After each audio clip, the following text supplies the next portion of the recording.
नमस्कार। आज की इस खबर में हम आपको बताने जा रहे हैं कि पूरे देश में यानी कि भारत में किसकी सरकार बनने जा रही है और किसकी सरकार नहीं बन रही है, कौन सी पार्टी सरकार बनाएगी और कौन सी पार्टी विपक्ष में बैठेगी। अगर आपको भी जानना है कि ओपिनियन पोल में किसकी सरकार बन रही है तो इस वीडियो के साथ में जुड़े रहिए। एक तरफ भारतीय जनता पार्टी है और तो दूसरी तरफ वहीं कांग्रेस पार्टी के नेतृत्व में इंडिया अलायंस है। वर्तमान खबर की माने तो ममता बनर्जी, अरविंद केजरीवाल, उद्धव ठाकरे, अखिलेश यादव, नीतीश कुमार व लालू प्रसाद यादव जैसे नेताओं की पार्टियां इस गठबंधन में शामिल है। इंडिया अलायंस की मुख्य तौर पर अगुवाई देखा जाए तो भारतीय राष्ट्रीय कांग्रेस यानी कि कांग्रेस पार्टी कर सकती है, लेकिन देखा जाए तो सबसे बड़ी बात यह है कि कौन सी पार्टी सरकार बनाएगी। क्या दिल्ली में अरविंद केजरीवाल कांग्रेस के साथ गठबंधन करेंगे या फिर अकेले अपने दम पर लड़ेंगे। आइए जानते हैं किस राज्य में कौन सी पार्टी को कितनी सीटें मिल रही है। अभी इस ताजा सर्वे की माने तो भारतीय जनता पार्टी के नेतृत्व में एनडीए है, तो वहीं कांग्रेस पार्टी के नेतृत्व में इंडिया अलायंस है। एक तरफ भारतीय जनता पार्टी ने अभी हाल ही में 5 राज्यों में से 3 राज्यों में सरकार बनाई है, वहीं तेलंगाना जैसे राज्य में मजबूत दस्तक दी है। राजस्थान, मध्य प्रदेश, छत्तीसगढ़ जैसे राज्यों में सरकार बनाने के बाद भारतीय जनता पार्टी मजबूत स्थिति में दिखाई देती है। वहीं एक तरफ कांग्रेस पार्टी राजस्थान और छत्तीसगढ़ जैसे प्रदेश को गंवा बैठी है, लेकिन कांग्रेस पार्टी के लिए राहत की बात यह है कि उन्होंने तेलंगाना में अपनी सरकार बनाई है, वो भी अपने अकेले दम पर।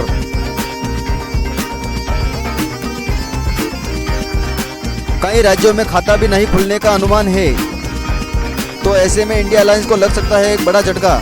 वहीं पंजाब में देखा जाए तो अभी हाल ये फिक्स नहीं हुआ है कि कांग्रेस पार्टी और आम आदमी पार्टी पंजाब में कोई गठबंधन कर सकते हैं। वहीं महाराष्ट्र में उद्धव ठाकरे के नेतृत्व में शिवसेना यूबीटी गुट इंडिया अलायंस में मजबूती के साथ खड़ा है, तो दिल्ली में कांग्रेस और आम आदमी पार्टी के बीच में गठबंधन होने की पूरी संभावना जताई जा रही है। हालांकि दिल्ली के स्थानीय कांग्रेसी नेता इस गठबंधन का विरोध कर रहे हैं। कांग्रेस पार्टी के कुछ नेता नहीं चाहते हैं कि आम आदमी पार्टी के बीच में कोई गठबंधन हो। छत्तीसगढ़ में भारतीय जनता पार्टी 11 में से 9 सीटें जीत सकती है और कांग्रेस पार्टी 2 सीटें। राजस्थान में 25 में से लोकसभा की 23 सीटें भाजपा जीत सकती है, 23 से 25 वो कांग्रेस पार्टी को 0 से 2 सीटें मिल सकती है। एमपी में 27 से 29 बीजेपी जीत सकती है, 0 से 2 कांग्रेस पार्टी। पंजाब में भारतीय जनता पार्टी 0 से 2 सीटें जीत सकती है, कांग्रेस पार्टी 5 से 7, आम आदमी पार्टी 4 से 6, अकाली दल 0 से 2 सीटें जीत सकती है। वहीं महाराष्ट्र में भाजपा गठबंधन 19 से 21 सीटें जीत सकता है, कांग्रेस गठबंधन 26 से 28, अन्य 0 से 2 सीटें जीत सकता है। तेलंगाना में भाजपा 1 से 3, कांग्रेस 9 से 11, बीआरएस 3 से 5, अन्य 1 से 2 सीटें जीत सकते हैं। कर्नाटक में भारतीय जनता पार्टी 22 से 24, कांग्रेस पार्टी 4 से 6 सीटें जीत सकती है। भारतीय जनता पार्टी के साथ जेडीएस जुड़ा हुआ है। पूरे दक्षिण भारत की बात करें तो भारतीय जनता पार्टी 20 से 30 सीटें जीत सकती है, कांग्रेस पार्टी 70 से 80, अन्य 25 से 35 सीटें जीत सकती है। लोकसभा चुनाव से पहले पूर्वी भारत का ओपिनियन पोल देखा जाए तो भारतीय जनता पार्टी 80 से 90 सीटें जीत सकती है, वहीं कांग्रेस पार्टी 50 से 60 सीटें जीत सकती है, अन्य के खाते में 10 से 20 सीटें जा सकती है। तो पूर्वी भारत में भारतीय जनता पार्टी सबसे बड़ी पार्टी के रूप में उभर के सामने आ रही है, तो वहीं कांग्रेस इंडिया अलायंस के नेतृत्व में 50 से 60 सीटें जीत रहा है।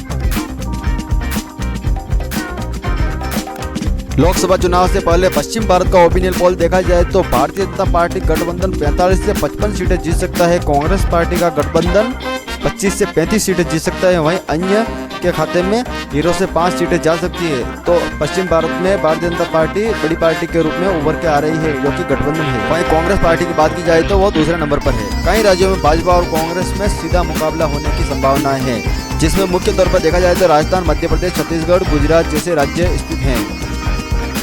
तो इन राज्यों में कई वर्षों से भारतीय जनता पार्टी और कांग्रेस पार्टी के बीच में सीधा मुकाबला होता आया है। जहां सीधा मुकाबला है वहां भारतीय जनता पार्टी ने 2014 के बाद से ही मजबूत पकड़ बनाई हुई थी। जी हां, राजस्थान, मध्य प्रदेश, छत्तीसगढ़, गुजरात में खाता खोलना हो सकता है मुश्किल। जी हां, ये इस वक्त की एक और बड़ी खबर है। राजस्थान, मध्य प्रदेश, छत्तीसगढ़, गुजरात में खाता खोलना मुश्किल, क्योंकि अभी हाल ही में हुए विधानसभा चुनाव में अगर देखा जाए तो इन राज्यों में भारतीय जनता पार्टी ने दमदार तरीके से सरकार बनाई है। हालांकि सरकार बनाना इस बात की कोई गारंटी नहीं है कि, हालांकि यह कोई जरूरी नहीं कि जो राज्य का चुनाव जीतता है वही लोकसभा का चुनाव भी जीतता हो। उत्तर प्रदेश के ओपिनियन पोल की बात की जाए तो लोकसभा सर्वे में भारतीय जनता पार्टी 75 से 77 सीटें जीत सकती है। यह वो राज्य है जहां पर योगी आदित्यनाथ स्वयं मुख्यमंत्री है। जो कि पूरे देश भर में पॉपुलर भी हैं। ऐसे में उनके राज्य में अगर देखा जाए तो भारतीय जनता पार्टी दमदार तरीके से वापसी कर रही है और लोकसभा चुनाव में उनकी पार्टी सबसे बड़ी पार्टी बनकर उभर रही है।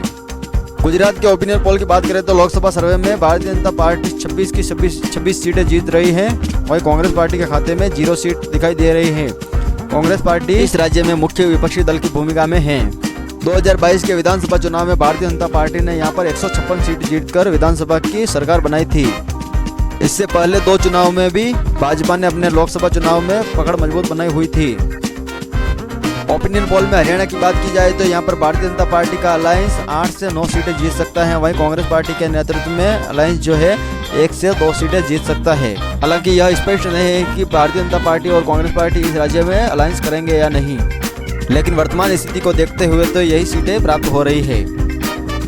दिल्ली में आम आदमी पार्टी और कांग्रेस पार्टी अकेले चुनाव लड़ती है तो भारतीय जनता पार्टी 7 सीटें जीतेगी और कांग्रेस पार्टी भी 0 सीटें जीतेगी। वहीं आम आदमी पार्टी भी 0 पर ही आउट हो जाएगी।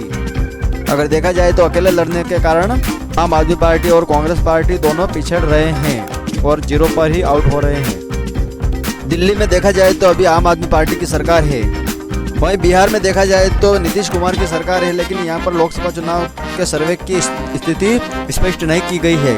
हालांकि यहाँ पर माना जा रहा है कि नीतीश कुमार के नेतृत्व में इंडिया अलायंस बिहार में कुछ हद तक मजबूत जरूर है, लेकिन इतना भी मजबूत नहीं कि भारतीय जनता पार्टी को आसानी से रोका जा सकता है। बिहार में मोटा मोटी यही माना जा रहा है कि नीतीश कुमार के नेतृत्व में गठबंधन 19 से 20 सीटें जीत पाएगा। वहीं भारतीय जनता पार्टी का गठबंधन भी 19 से 20 सीटें जीत पाएगा। हालांकि ममता बनर्जी ने यह स्पष्ट कर दिया है कि वो बंगाल में अकेले चुनाव लड़ेगी, तो ऐसे में भारतीय जनता पार्टी के लिए आसानी हो जाएगी।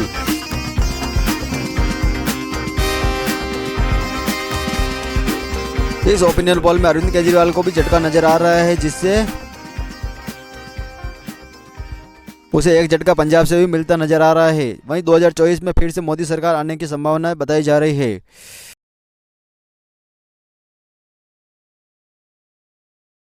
2024 में इंडिया अलायंस को झटका लग सकता है। बिहार में महागठबंधन को बढ़त है। महाराष्ट्र में भी इंडी गठबंधन को बढ़त बताई जा रही है। ओपिनियन पोल में पूछे गए सवाल कुछ इस प्रकार से थे, जिसमें प्रधानमंत्री मोदी और राहुल गांधी के बारे में पूछे गए कुछ इस प्रकार के सवाल थे। राहुल गांधी के कामकाज से कितनी संतुष्ट है जनता? असंतुष्ट 39%, बहुत संतुष्ट 26%, कम संतुष्ट 21% है। वहीं मोदी के कामकाज से कितनी संतुष्ट है जनता? संतुष्ट 47% है, कम संतुष्ट 30%, असंतुष्ट 21% है। वहीं पता नहीं वाले 2% है। अगर डायरेक्ट पीएम चुनना हो तो किसे चुनेगी जनता? नरेंद्र मोदी को 59%, राहुल गांधी को 32%, दोनों नहीं 4%, पता नहीं वाले। इससे साफ स्पष्ट होता है कि राहुल गांधी के नेतृत्व में अभी हाल ही में हुए सर्वे में कांग्रेस पार्टी तो पिछड़ गई है। ओवरऑल बात की जाए तो एनडी गठबंधन की तो कुछ राज्यों में कांग्रेस पार्टी के नेतृत्व में बढ़त भी हासिल हो रही है, जैसे कि बिहार बंगाल में देखा जाए तो यह स्पष्ट नहीं है कि टीएमसी किसके साथ गठबंधन करेगी या अकेले अपने दम पर चुनाव लड़ेगी, क्योंकि अभी हाल ही में एक बयान आया है जिसमें ममता बनर्जी कह रहे हैं कि बंगाल में किसी के साथ गठबंधन करने की आवश्यकता नहीं है। यहाँ भारतीय जनता पार्टी को इस प्रकार से कांग्रेस और सीपीएम के लिए झटका माना जा रहा है। अभी लोकसभा चुनाव में कुछ वक्त बाकी है, तो ऐसे में यह भी हो सकता है कि गठबंधन होने से कई सारी पार्टियां इधर से उधर भी हो सकती है। 2021 के विधानसभा चुनाव में पश्चिम बंगाल में टीएमसी ने एक दमदार प्रदर्शन किया था, लेकिन भारतीय जनता पार्टी भी मुख्य विपक्षी दल के रूप में उभर कर आई थी और 77 सीटें जीती थी, जो कि इतिहास में उसके लिए पहली बार था। अब ऐसे में क्या वो प्रधानमंत्री नरेंद्र मोदी को टक्कर दे पाएगी या इंडिया अलायंस के नेतृत्व में ही अपने दम पर चुनाव लड़ेगी? पश्चिम बंगाल वो राज्य है जहाँ पर भारतीय जनता पार्टी और ममता बनर्जी का ही जनाधार वर्तमान में बहुत ज्यादा है। भारतीय जनता पार्टी ने नरेंद्र मोदी के नेतृत्व में 35 सीटें जीतने का टारगेट रखा है। पिछली बार के लोकसभा चुनाव में भारतीय जनता पार्टी ने अपना अच्छा प्रदर्शन करते हुए 18 सीटें जीती थी। हालांकि इसके बाद उसके कई सारे टीएमसी में शामिल हुए हैं। वहीं उत्तर प्रदेश की बात की जाए तो यहाँ पर योगी आदित्यनाथ का जलवा बरकरार है। यहाँ पर भारतीय जनता पार्टी दमदार प्रदर्शन करते हुए 75 से 77 ऐसे में कहा जा सकता है कि योगी जी मोदी जी के सपनों पर खरा उतर रहे हैं।